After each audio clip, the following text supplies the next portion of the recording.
Good morning. Our next case is Duke Energy Carolinas LLC versus Kiser et al., and we will hear from the appellant. May it please the court, Chris Browning for the appellant Duke Energy. I will be arguing initially, and then we'll turn the podium over to two different attorneys, Mr. Childers and Mr. Parker, who will give you the perspective of two different groups of homeowners that are affected by the Court of Appeals opinion. So in short, I will sit down when there is 12 minutes remaining on the time clock, and I hope to get back up here with 5 minutes remaining for rebuttal. Now, I would like to focus on three key ways that the Court of Appeals erred. First, the Court of Appeals failed. Its decision does not comply with the plain and unambiguous language of the lease agreement, or the easement agreement. That easement gives Duke Energy absolute water rights and the right to treat the submerged property in any manner deemed necessary or desirable by Duke Energy. Second, the Court of Appeals erred in concluding that Duke Energy was not directly benefited by the shoreline management program that is at issue. That program facilitates the use of the lake for recreational purposes, which is a direct requirement of the FERC license for this facility. And third, the Court of Appeals decision erred in ignoring a black letter law.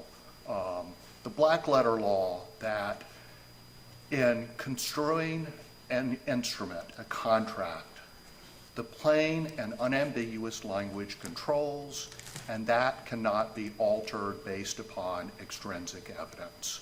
Extrinsic evidence was considered, and it should not have been in this case. Now, before should we be involved here at all?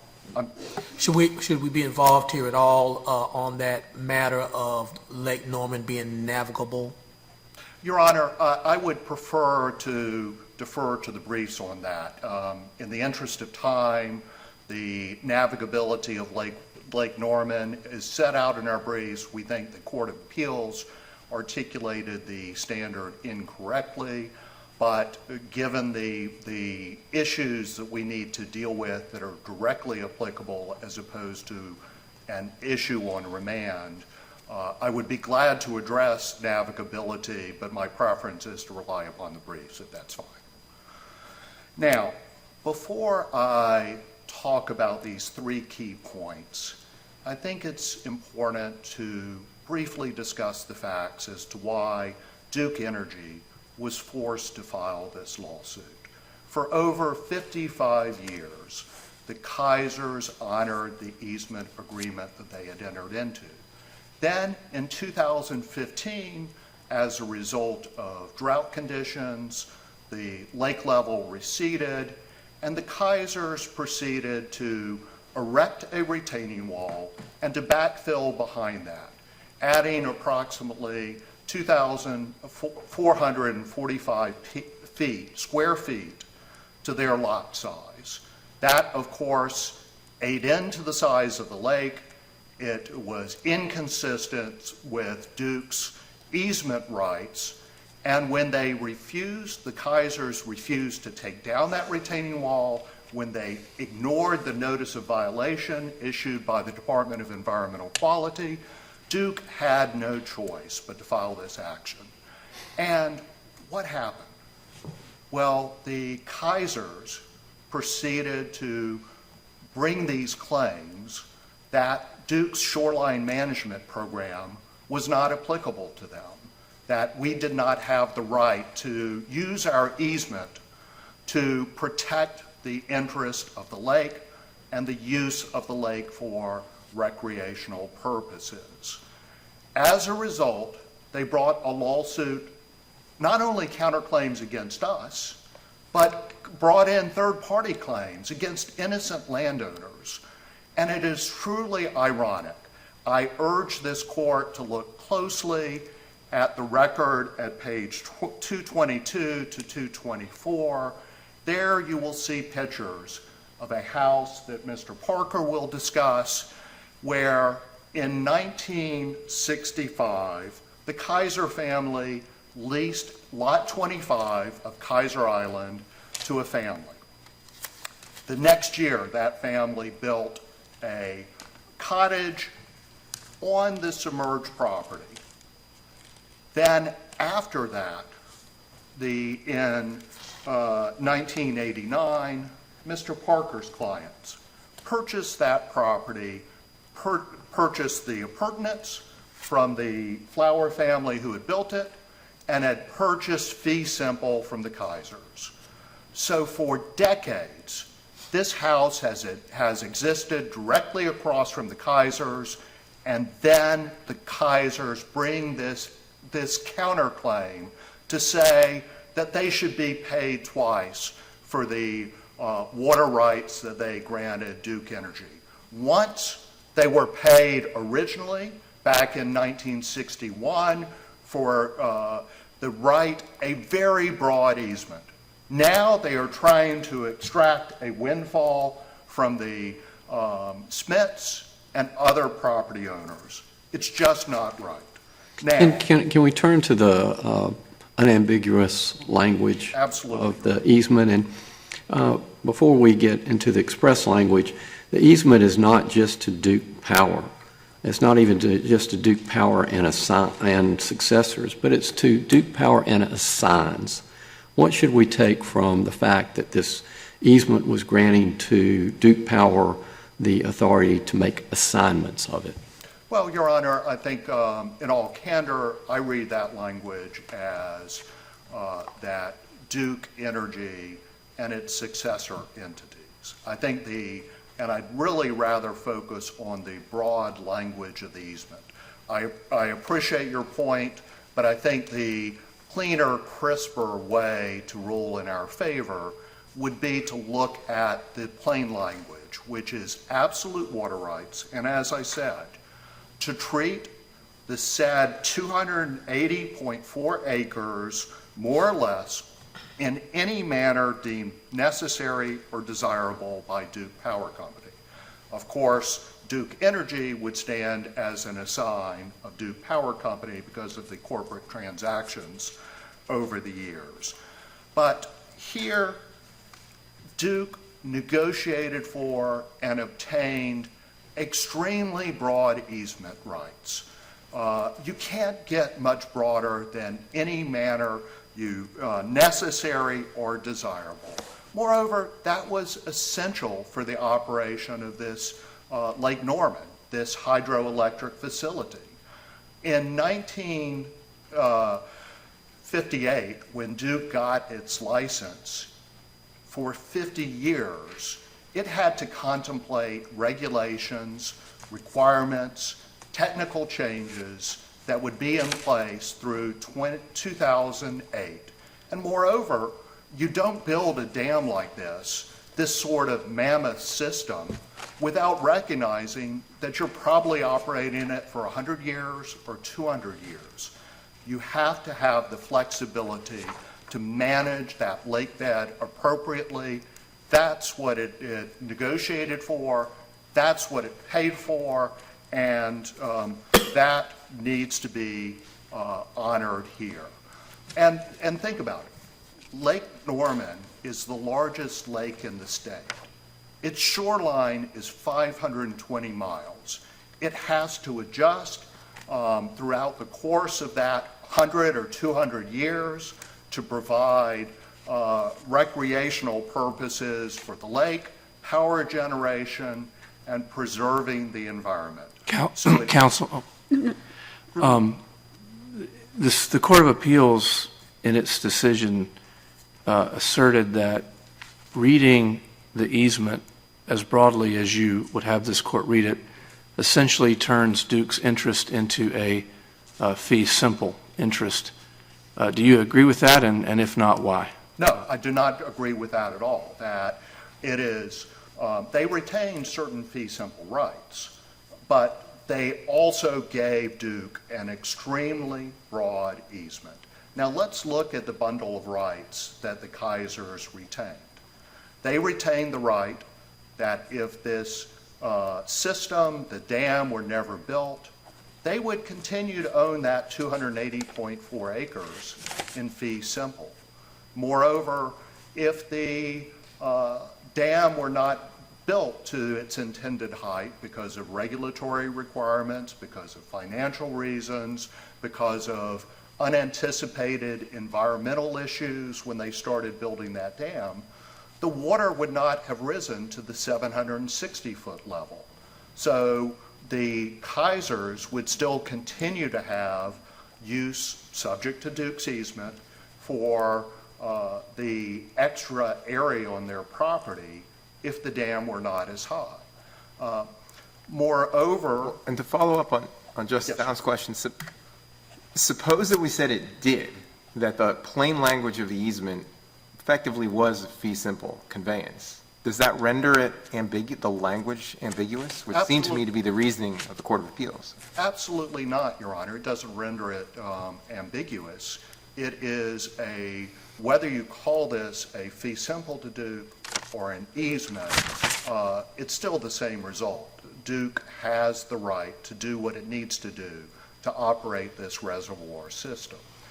Now, my personal preference is the parties used the term easement, they gave broad rights, the Kisers retained a substantial bundle of rights as a result of having fee simple, not the least of which is everything continues to have the Kiser name on it. And if that's important to someone to have a transfer as a easement as opposed to fee simple, Duke Energy does its absolute best to work with the property owners and come to an acceptable resolution.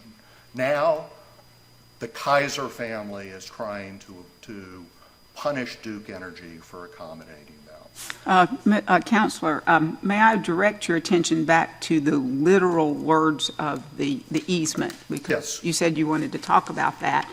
And this is in that first paragraph after witnesseth. What do you make of the fact that when we're reading through this, in your brief, you focus on the absolute water rights, and then you go to, or you argue, to treat the acres more or less in any manner deemed necessary and desirable. There's no comma, and I know this sounds very picayune, but when you actually look at a legal document, the punctuation matters. There's no comma between grade and, which could be interpreted to mean that to treat these acres relates to the part before that, the right to clear, keep clear, and all the timber, underbrush, vegetation, and buildings, that it relates to that in a more limited fashion than in the broader fashion with which you argue. Could you please address that for me? Yes, Your Honor. If we are going to look at grammatical construction and trying to figure out the party's intent, I would point out that the phrase is actually and to grade and to treat. So that would eliminate the need for the comma that you're referring to there. I think it is clear that at a minimum that Duke has a series of rights to operate this reservoir, and that includes the right to treat this property in the submerged land in any manner deemed necessary or appropriate. Well, I understand your argument, sir, but when you look at it, there's a comma at the end where it says and to grade and to treat. It could be interpreted that to treat in any manner deemed necessary and desirable, that one way of looking at this, it only relates to grade because there's a comma before the end there, maybe not with respect to the other part, but just that. Would you please address that for me? Yes, Your Honor. I think the phrase and to grade and to treat said 280.4 acres more or less in any manner deemed necessary or desirable by Duke Power Company. I think the only fair construction of that is you have the right to grade, and you also have the right to treat the property in any manner deemed necessary or appropriate. I don't think that the parties intended that this only applies to grade and treat together. But, sir, if this is an unambiguous document, why would we get into the intention, as the Court of Appeals did, that I believe you've argued that was not appropriate for them to do? Well, the Court of Appeals itself said that the language of the easement was unambiguous, which is, I think, paragraph 22 of the Court of Appeals opinion off the top of my head. But here you have to consider the fact that this is extremely broad language, absolute water rights. And when you go on to read the language to treat the submerged property in any manner deemed necessary or desirable, that is consistent with the circumstances by which this easement was applied. And, sir, so you're pointing, I don't want to put words in your mouth, so when you say the circumstances that they were required, are you also including the fact that this has been out there for what, I believe you said 50, 55 years? The easement was acquired in 1961, so yes, more than 60 years. Thank you, sir. All right, thank you. What would you have to say to the other side's position that Duke's operating in such a way as to take the Kiser's property without just compensation? Well, I think what the Kisers are seeking is a windfall here, that Duke negotiated and obtained the right to operate this hydroelectric facility, and that is being taken away from them because of the fact that the Court of Appeals erred and read into the language something that is not there, is not appropriate, and it's harmful for Duke Energy to pay twice for this easement, but it's a windfall for the Kisers if they have to pay twice. But I also remind the court that if we're having to pay twice, that goes into the used and useful property of Duke Energy that gets built into the rate base, which is then paid by utility customers, and that is just not right. So If I may. Yeah, I know your time is drawing near, but going back to Justice Deese's question in terms of looking at the liberality of this easement relative to the fee simple aspect of it, is it your position that the easement is so tantamount to being fee simple that still there is not a taking by Duke in terms of what you're saying would be nonetheless a windfall? No, there is no taking by Duke, that the easement rights are broad enough. There are rights that are retained by the Kisers, and if I may, turn the podium over to my co-counsel.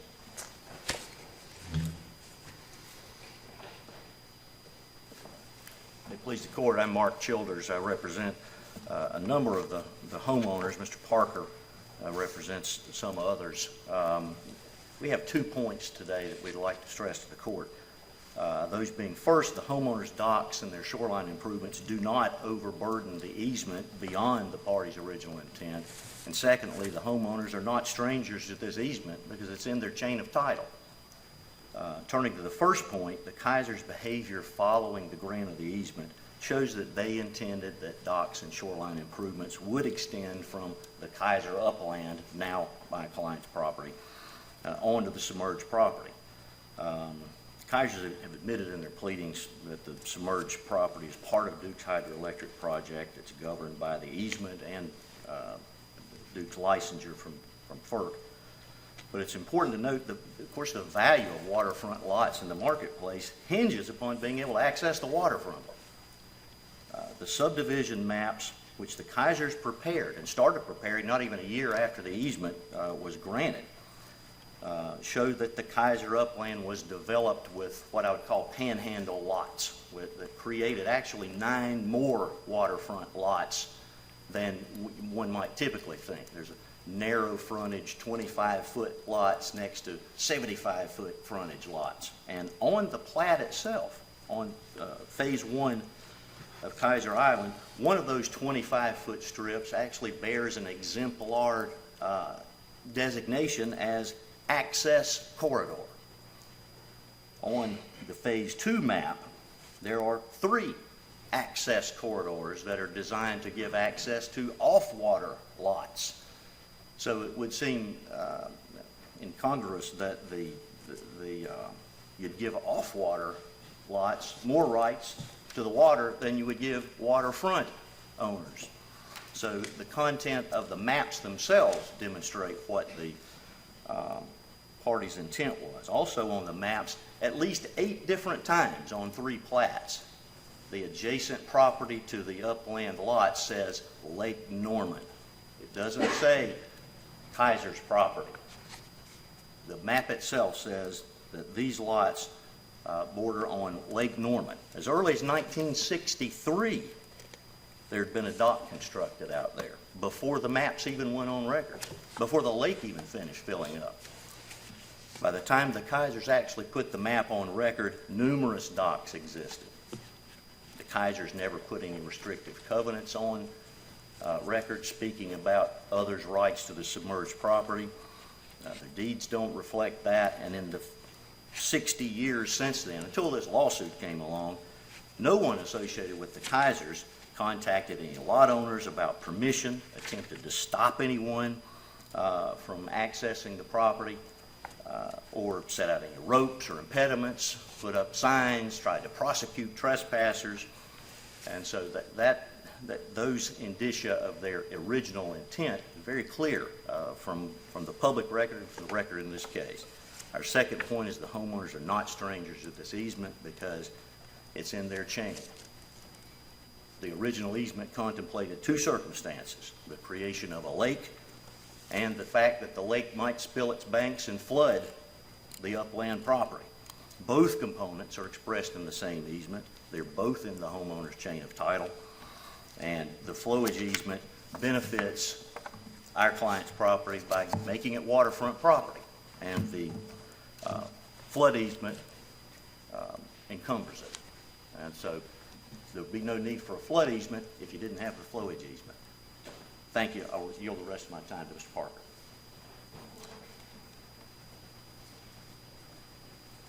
I please the court. I'm David Parker from the Iredell County Bar. I represent the third parties, Schmidt and Shepard. There's an intersection between the public trust doctrine and riparian rights at the water's edge. Justice Morgan, your question about navigability is incorporated in that intersection.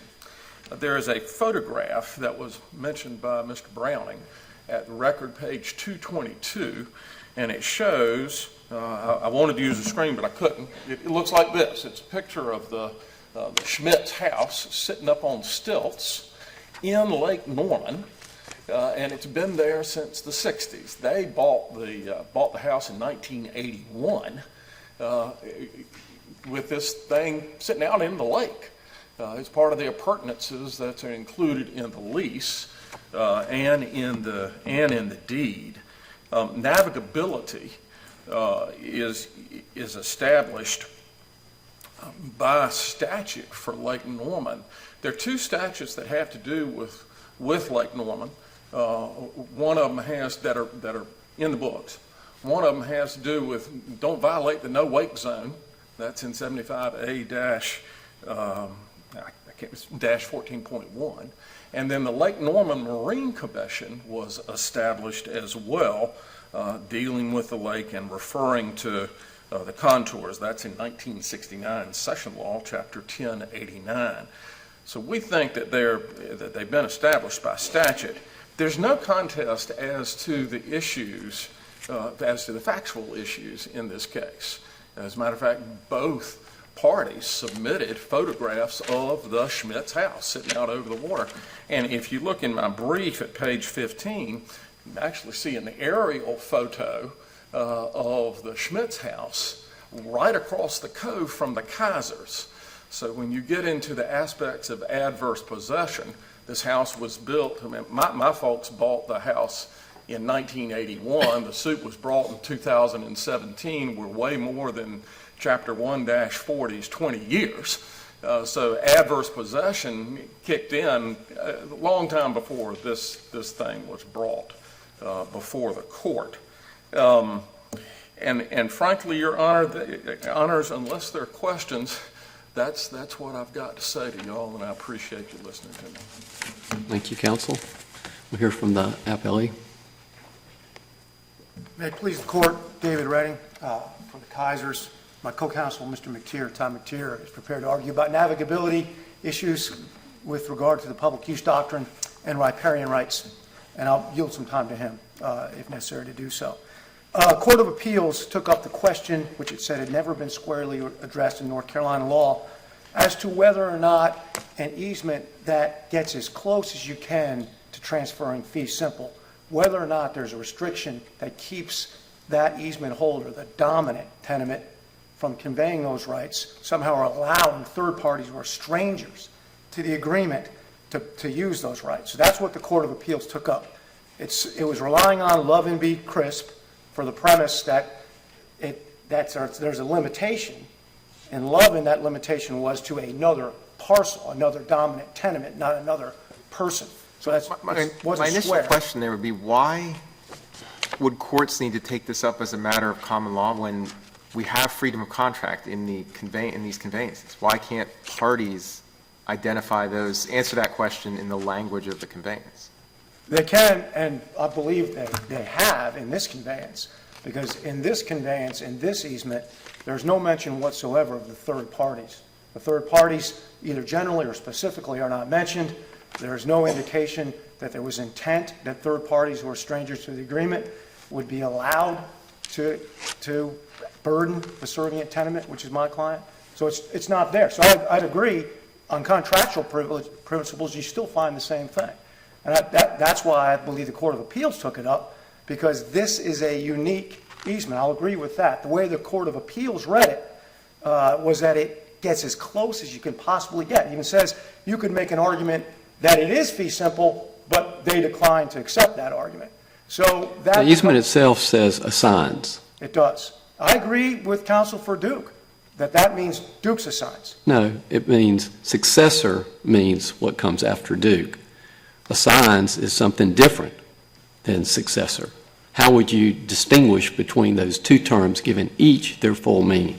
I would do it in the same way that the Court of Appeals did. The Court of Appeals said that Duke continues to exercise its rights under the easements and has not granted or conveyed any of those rights to third parties. That's at page 11. And then said Duke did not assign its rights under the easements to the third parties. So the Court of Appeals did take up that issue. It's possible, but that's not what happened here. So that's not really a question that the Court of Appeals had to answer. If your theory is correct, when was the first time that an encroachment or a trespass occurred over the rights you maintain were retained by the Kisers? As a legal matter, or trespass, it didn't happen until the filing of the third-party complaint, because up until that time, the use was permissive. So that trespass did not occur. So can you point to any document that shows in this record of title that the Kisers were anticipating that even though Duke had allowed these trespasses to occur, that they were attempting to make it permissive as opposed to, or in any way contesting what was occurring? So I would kind of flip it the other way and say permissive use doesn't require But I get a to document. ask the question. Sure, but permissive use wouldn't require a document, and there is no document that in the record that says third parties, you can use this property. So There is the no document. legal wrong occurred when the trespass occurred, right? I agree. Okay. Yes, sir. So when was the first time that that the record indicates that any dock or other incursion into these rights, when did that first occur? Well, the record would say early in the 60s, The record would say that's when the docks appeared, but I would still contend that that's not a trespass if it's permitted by the owners, by the Kisers, which it was. Is there anything in the record that indicates the Kiser sought permission to build any of their docks from Duke or any of its? It's in the record that Michael Kiser and Robin Kiser at some point got a permit to do so. Why? Because Duke has, under the FERC license, the authority to grant permission to build a dock. But that's different than having the right to do so as a legal matter over the property of someone who is not Duke. So the great majority of owners, the record shows, the great majority of owners of the lake bed is Duke. And the minority are in the position of the Kisers that own the lake bed. So while Duke has the authority, Is that in the record anywhere? it is, Your Honor. And it was taken up by the appellate court. The Court of Appeals noted it. But in order to do that, one would have to have all the different conveyances of all of Lake Norman in the record. Is that in the record? All the conveyances Lake Norman are not in the record, but the Court of Appeals did note, and I'm just reading from the Court of Appeals here, that the majority of the owners sold in fee simple. What was that based on? Whatever the site that the Court of Appeals relied upon. I don't know as we sit here today. I can't cite you to the record where it says that. Court of Appeals, for some reason, relied on that fact and stated it on page 3 of the Court of the appellate decision. So what the Court of Appeals did here, answering that question, is to state what I would contend is an extension of existing law, not new law, by saying that unless an easement explicitly states otherwise, an easement holder may not permit strangers to the easement agreement to make use of the land other than for the use and benefit of the easement holder without the consent of the landowner, where such use would constitute additional burdens on the servient tenement. And they cited that to the restatement of property. That's longstanding black letter law, and the law in most jurisdictions, as the Court of Appeals said. One way to look at that is there are two exceptions. One would be where the easement explicitly states otherwise. The burdened or the dominant tenement could then allow strangers to do so. And the other exception would be where the landowner consents. With regard to the easement explicitly stating otherwise, Court of Appeals found, and we can look at the easement ourselves and note, that it does not state otherwise. It doesn't state that strangers to the easement agreement will be allowed to put it to use. As to the issue of consent, while Mr. Kiser and his predecessors permissively allowed some use of their property, consent is another question altogether. In fact, Duke, twice in its brief, page 11 and page 3, says that not only did the third-party owners not seek the consent of the Kisers and their predecessors, they did not receive it. And that's in the record as well on Doc X at page 244 and 251, paragraph 73 and paragraph 81, respectively. The third-party owners say, neither we nor our predecessors sought nor received the consent of the Kisers to put the docks in. Counselor, I'd like to draw your attention back. You mentioned the restatement, and so I'd really like to have a case. You basically said it was black letter law, but the restatement is not black letter law. Could you please point me to a case? Yeah, I would point to Lovin v. Crisp, Your Honor, that said that it's a non-party to an agreement, another dominant tenement, because that's the key. You have a servient tenement, a dominant tenement, and you have to identify the dominant tenement in the underlying agreement. Otherwise, you could never do it. In fact, the Lovin-Crisp court said potentially it's the entire United States that you could look at. That might, the named dominant tenement might have property elsewhere.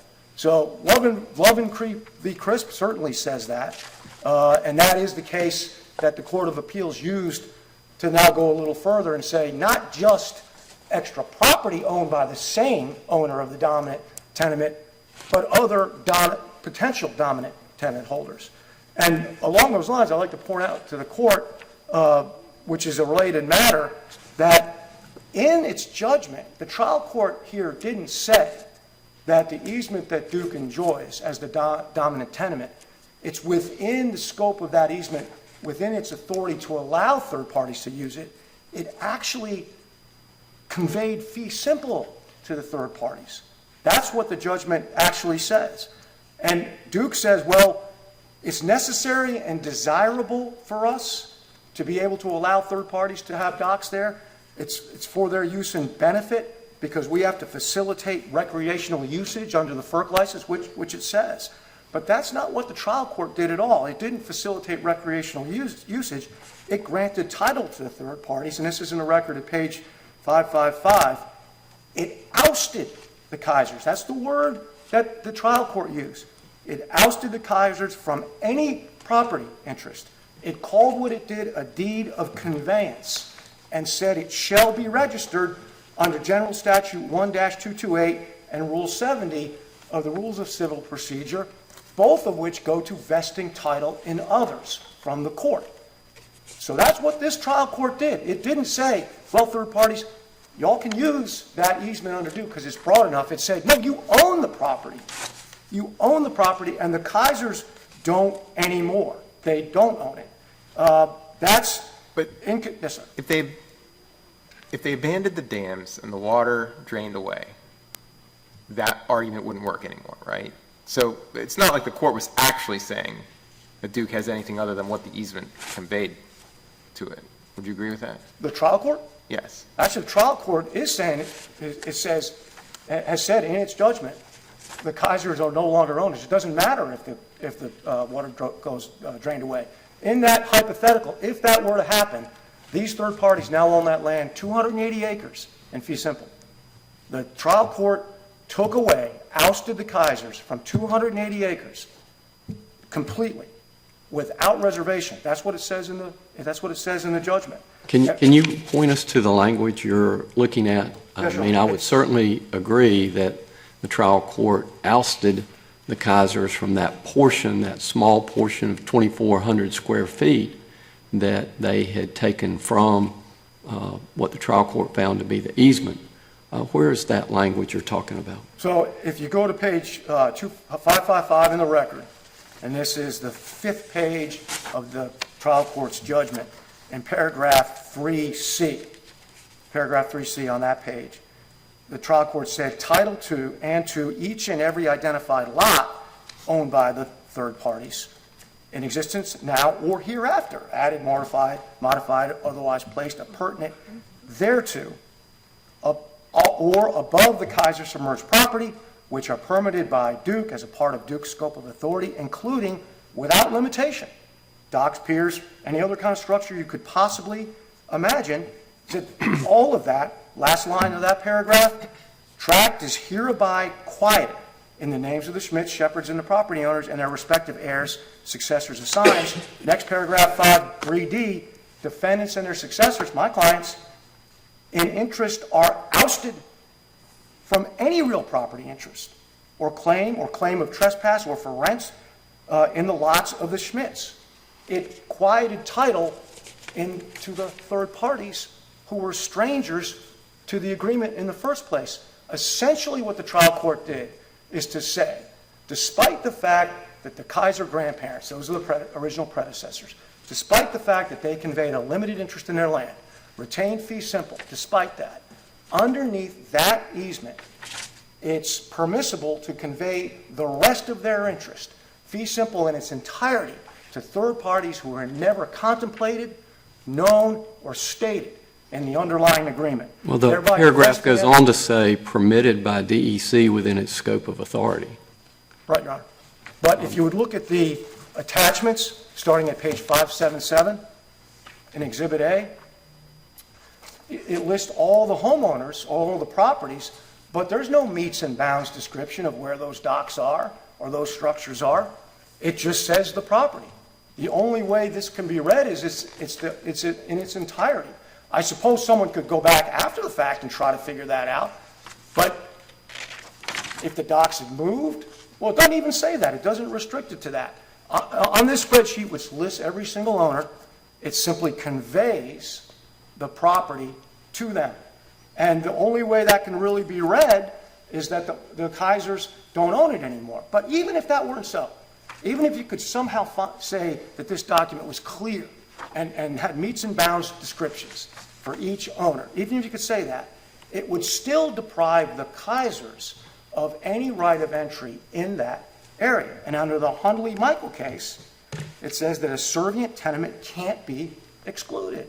The servient tenement can never be completely excluded. What can happen is they can have their rights modified by what they were doing, but you can't say you never can enter, because that would be fee simple. So there's another case that says you can't do what this trial court did. Aren't you asking this court to engage in a strained construction of this in light of the clear, unambiguous language of the easement? I don't think so, Your Honor. The clear, unambiguous language of the easement is that Duke has the right, under the 760 line, has the right to treat the property in any way that it deems fit, right? Just and necessary. The plain language of that easement does not say, and it would have to, including to convey rights thereunder to third parties. It would have to say that. But it's conveying the rights under its easement as it deems necessary in context with and in conjunction with the clear and unequivocal language of the easement. Which doesn't say anything about third parties. There's no mention in the easement whatsoever or contemplation that they're going to sell shoreline lots. In fact, I think we could probably all agree that nobody thought that was going to happen. It was just a lake out in the middle of nowhere. Are you suggesting that the easement language would need to address exceptions expressly, and in doing that contemplate the ones that you are conceiving for us and all others that could conceivably be considered? Yes, I am, because it's a conveyance of a property interest and has to be specific. And I'm in agreement with what the Court of Appeals said on that very point, that it would have to be explicit in the agreement itself. That's the Court of Appeals language, and I believe that this court should uphold that determination, so that when people in the state of North Carolina enter into agreements for the conveyance of real property, whether that be an easement or fee simple, that they agree to everything that they need to agree on, or everything they intend to agree on. Because this easement is clear on its face. We had reasons to argue that ambiguity. Court of Appeals has decided that.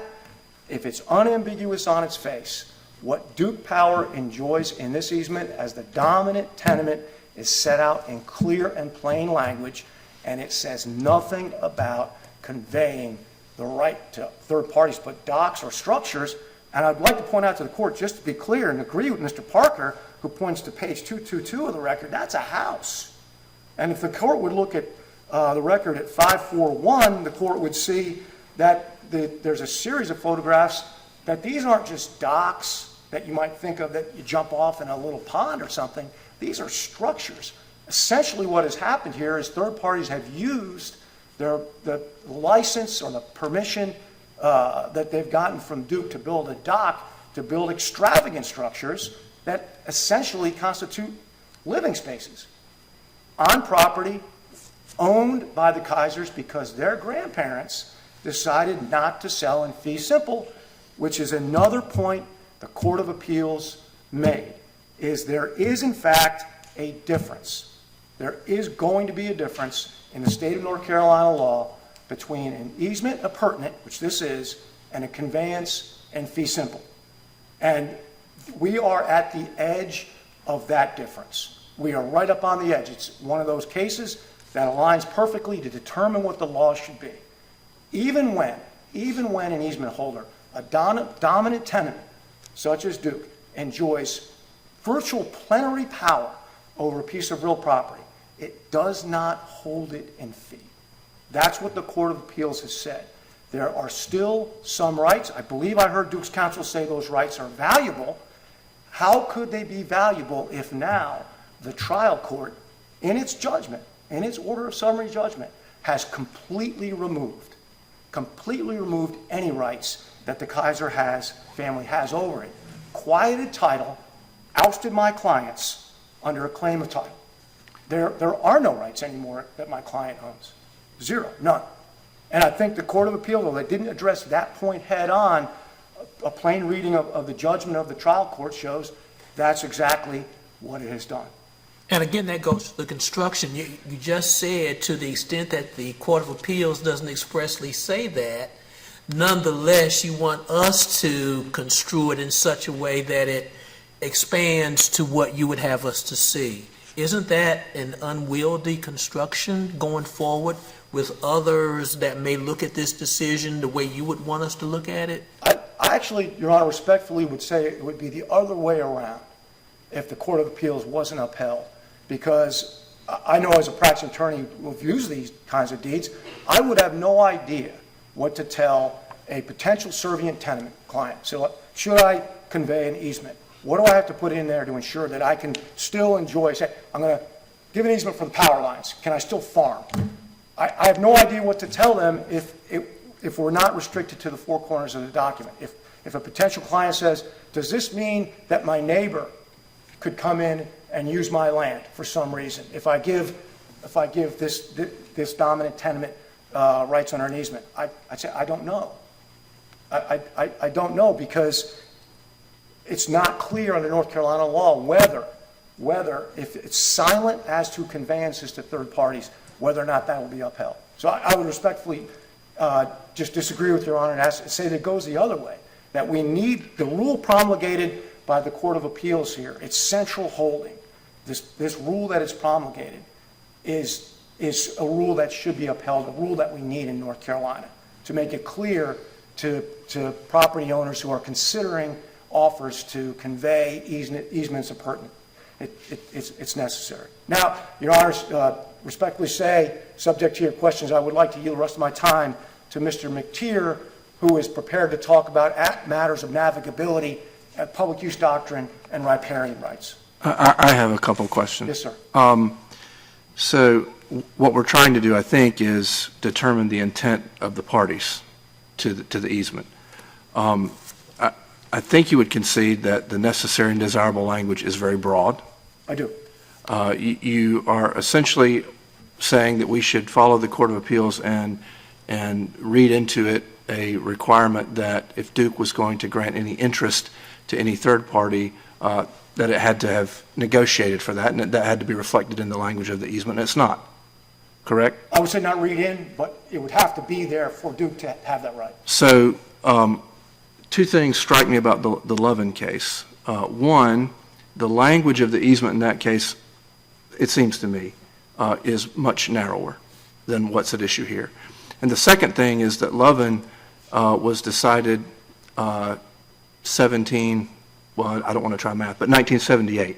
Correct. All right, so was there anything in North Carolina law at the time that this easement that was entered into that would put Duke on notice that the broad, necessary, or desirable language would exclude any kind of conveying any kind of interest to a third party? Well, I think that in the same way that, yes, there was. And it's a case, I believe, that Duke has cited, Carolina Ports versus Bowman, at 229 NC 682. That's a 1949 case. And that's a case where the servient tenement put a movie theater in a power line easement. And the Supreme Court said in that case, well, that's an inconsistent use. That's an inconsistent use, and these are long-standing matters of real estate law. An inconsistent use has to be strictly construed. It has to be strictly applied. And in that case, it was. So Loving versus Crisp is not really anything new. It's applying long-standing law to a fact pattern that's unique in that moment, because that's water springs. You know, the dominant tenement there had the right to put a water line over the servient tenement's land, take water out of a spring to feed parcel A, and it started feeding parcel B. So I believe that case is not unique. It's not a shock. It doesn't allow a dominant tenement to simply use it for purposes that aren't spelled out. The bottom line of all that, I think the simplest way to say that is, it's got to be in the easement, because it's a property right, it's conveyance of a property right, in the same way that a conveyance of fee simple requires a meets and bounds description or some other description with a natural monument so it can be clearly seen.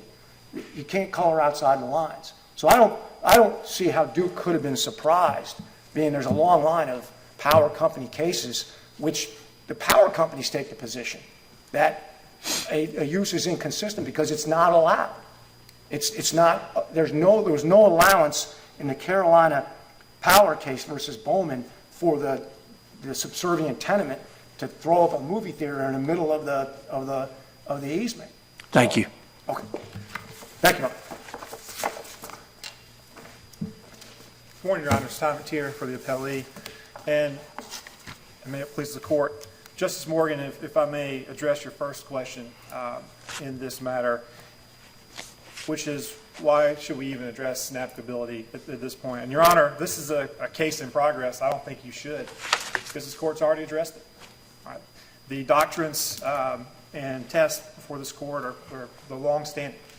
This court in Gwathmey held it's not the ebb and the flow of the tides, it's not the lunar tides test, all these different tests that this court has seen. It's navigability in fact. Fact. Fact is the operative word. And the Court of Appeal specifically looked at the record and said, look, there are no facts in front of us to establish navigability. The Bowman case, Bowman versus Woodlake Partners, it's a one-issue case, 8 pages, one issue, lots of facts. And to establish navigability and whether or not the public trust doctrine applies, you have to look at the stream before the structure was put on there, before the dam was put on there. In that case, in Bowman versus Woodlake Partners, the creek, Cranes Creek, they held to be not navigable, in fact, and they took a very in-depth look at that creek pre-impoundment. Just because people can put boats on the reservoir that's called Lake Norman does not establish, in fact, the navigability test. Now, that's just for the boating portion. It has nothing to do with the actual structures, because this court in Steel Creek Development versus Smith found that even structures floating over someone else's property in Lake Wiley was a trespass. So as far as the structures go, the public trust would not touch on that issue. It would only go to our claims for the boating trespass. So, Your Honor, to answer your question, no, you do not need to address it. You have addressed it. There's cases on point that say, look, here's the test for navigability. This is a summary judgment case certified under Rule 54B. We had to appeal based on the easement language, but that issue technically hasn't even been resolved yet. That is for the trial court. Does Lake Norman satisfy the statutory definition of navigability? No, Your Honor, it does not satisfy that, because if you look at the test, it's before impoundment. Was the Catawba River at that point a navigable waterway? Now, it's interesting to note that Duke has taken, its predecessor has taken a previous position that Lake Norman wasn't navigable. Now, that was under the federal view, but they, I believe, may have beat this court in establishing the navigability in fact portion. That's what analysis they went. So I know that case is not binding, but when that court took a factual analysis of the area that is now Lake Norman, that court held, no, it's not navigable. Now, again, not binding on this court, but it's interesting when you take a factual look, the navigability simply does not apply. And all we're asking is to have a day in court to go and try this case. Maybe the jury, maybe Duke's got the best lawyers in the world to convince it's not navigable, and then it is. Maybe so. But we at least have a chance to say, you've got to look, in fact, take a look at the property before the impoundment of the waters. Really, all we're asking this court to do is do exactly what the Court of Appeals did, send this case back down on trial on the merits. And, Your Honor, the public trust doctrine, to the extent they raise it, just to give a quick backdrop of that, it's a doctrine that says the state has title to lands. Now, it's important, and the Bowman case looks at this, and this court in Gwathmey looks at it. It's all about the original ownership of the waterways. As soon as William Hooper, Joseph Hughes, and John Penn signed the Declaration of Independence for this great state, all the waterways that were already navigable belong to the state, right? That's why you have to look at what point in time did North Carolina hold in the public trust. At the time of signing the Declaration of Independence and at the time of signing that easement that's in the record, that land was dry land owned by my client's predecessors. That was farmland. It was supposed to be his inheritance. Again, Your Honors, we just ask that you send this case back down to let us try the issue of navigability. Thank you. Thank you, counsel. Rebuttal. Thank you, Your Honor. Chief Justice Newby, I'd like to start with a question that you asked, which is, where in the record does it say the majority of property owners gave Duke a easement versus fee simple ownership? It's not there. I've gone through the record. Maybe my eyes were glazed, but I will tell you what there is there that I saw. And the record at page 33, paragraph 2 of the Kiser's counterclaim against Duke Energy, it asserts that most of the transfers were by easement rather than fee simple. But if you go to the record at page 38, Duke Energy denied that allegation. So it's simply nothing more than an allegation without any proof by the plaintiffs, any proof by the Kisers. But what's more importantly is that's all extrinsic evidence. And we heard counsel for the Kisers point out the importance of looking at the four corners of the instrument. And that is exactly right. If we should not be getting into extrinsic evidence as to what was conveyed to whom, by when, how much.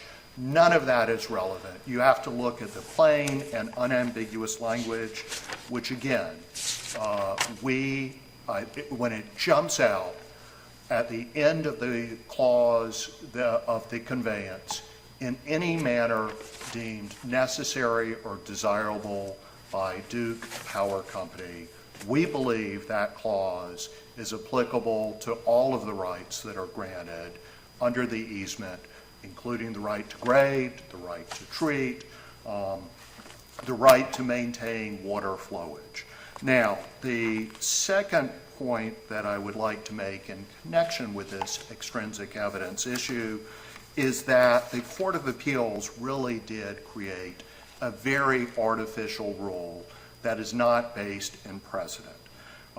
In the Court of Appeals opinion in paragraph 29, it states that third parties not mentioned in the easement are strangers to the easement.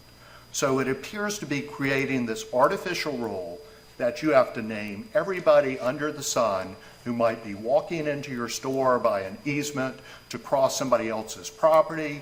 And then the Court of Appeals opinion goes on to say in paragraph 27, unless an easement explicitly states otherwise, an easement holder may not permit strangers to the easement agreement to make use of the land other than for the use and benefit of the easement holder. Well, that supplants the plain and unambiguous language of the easement. That is what has to be considered. And moreover, it leads me into yet another point, is Duke Energy directly benefited from this easement. In their original license to operate this facility from 1958 makes clear that Duke Energy not only has to account for power generation, but other beneficial uses, including recreational purposes. That is what these docks do, and it is far more efficient for the property owners to be creating their own docks to pay for those, as opposed to Duke Energy having to exercise its easement right to place the docks there at the company's expense. In essence, this benefits Duke Energy to have access to this lake for recreational purposes as required by its license, a license that was in place prior to 1961 when the easement was issued. Now, with regard to navigability, Let me just first of all say, Duke's attorneys are not talking out of both sides of their mouths. There is a clear difference between navigability under federal law and navigability under state law that gives rise to the public trust doctrine.